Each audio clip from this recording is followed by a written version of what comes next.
कि जो कुछ असदुद्दीन ओवैसी साहब जो कुछ बोल जाते हैं, अगर उसका 10% भी शायद मैं बोल लूँ तो मैं यहाँ से बाहर नहीं निकल सकता। मेरा दिल्ली जाना मुमकिन नहीं होगा। क्या ऐसा बोल ऊपर फौरी तौर से इतने मुकदमात लाद दिए जाएंगे और ऐसी ऐसी धारा लगा दी जाएंगी, तो ये जो तुष्टिकरण वाली जो राजनीति है, अवाम इस चीज़ से वाकिफ़ है।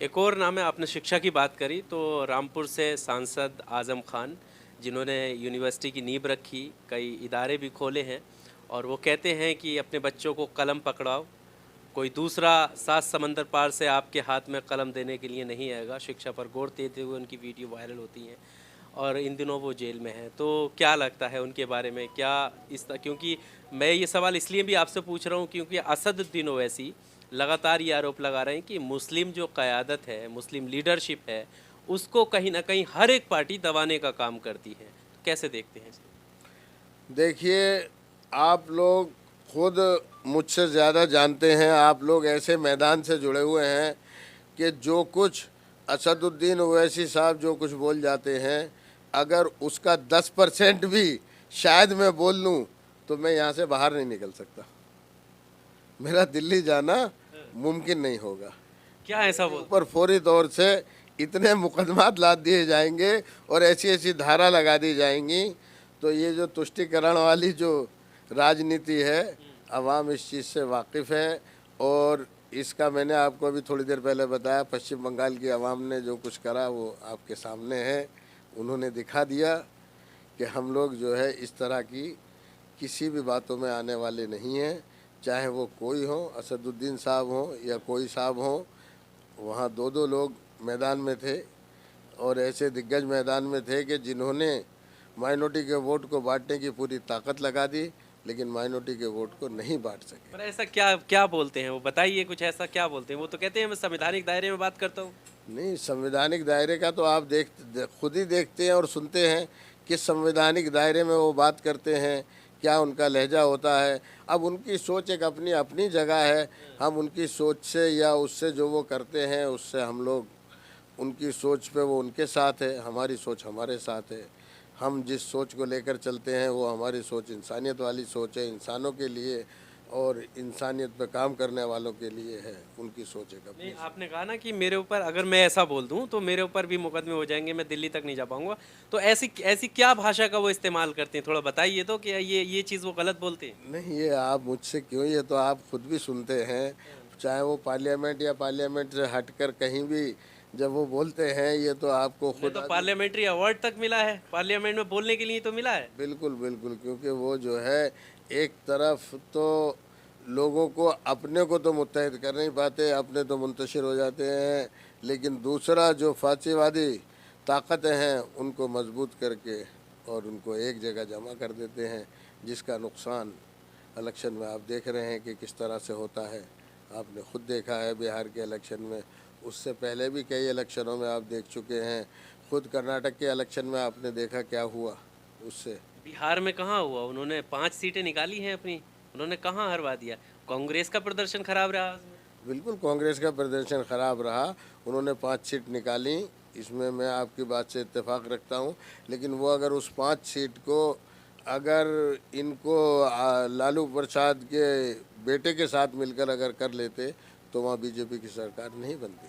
तो कहाँ, वो तो चाह रहे थे ना, वो दूसरे लोग नहीं मिले। यहाँ पर भी तो यही आ रहा है। अब उत्तर प्रदेश में वो चाह रहे हैं कि गठबंधन हो, लेकिन दूसरे लोग नहीं चाह रहे उनको। तो यही तो दिक्कत है कि हमसे दिक्कत किस बात की है?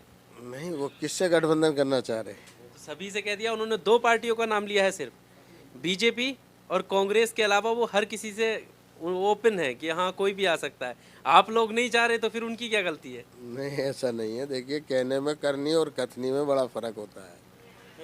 एक करनी और एक कथनी, दोनों चीज़ में बहुत फ़र्क होता है।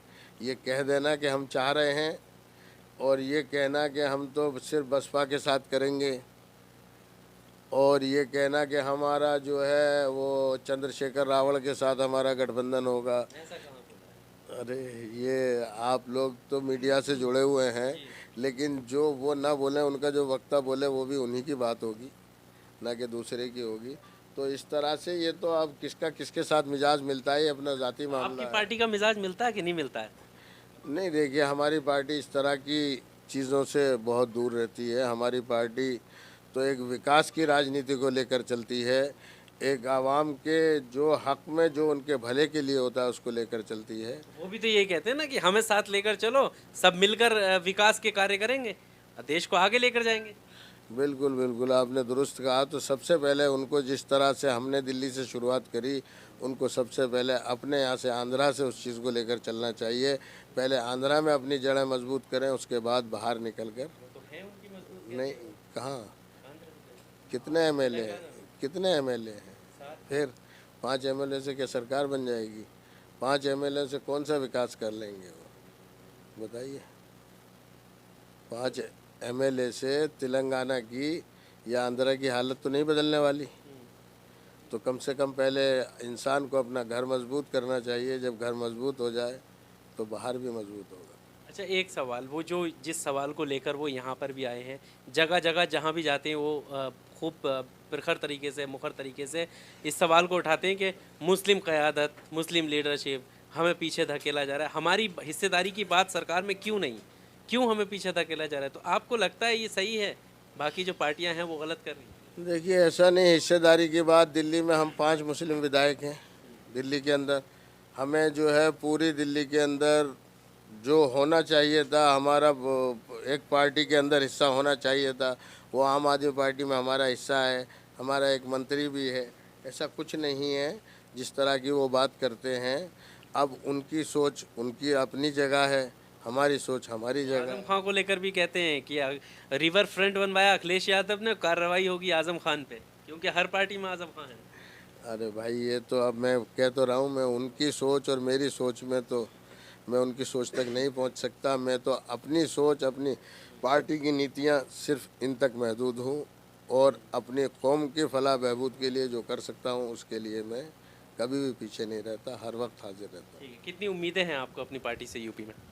हूँ। बहुत उम्मीद है, जिस तरह से हम लोग जगह जगह जा रहे हैं, देख रहे हैं, देहात में एक आवाम में एक बदलाव का नज़रिया नज़र आ रहा है। लोग सोच रहे हैं कि हाँ, दिल्ली में अरविंद केजरीवाल ने बिजली के जो वादे करे वो पूरे करे, पानी का जो वादा करा वो पूरा करा, और जो पेंशन का, विधवाओं का, विकलांग का, जिस तरह के जो वादे करे थे वो सारे पूरे करे हैं।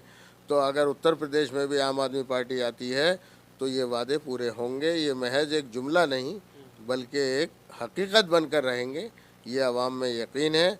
अब देखना ये है कि आने वाले टाइम में आगे जब इलेक्शन का रिजल्ट आएगा तो उस वक्त क्या होता है, ये तो वक्त ही बताएगा। क्या कोई गठबंधन किसी पार्टी?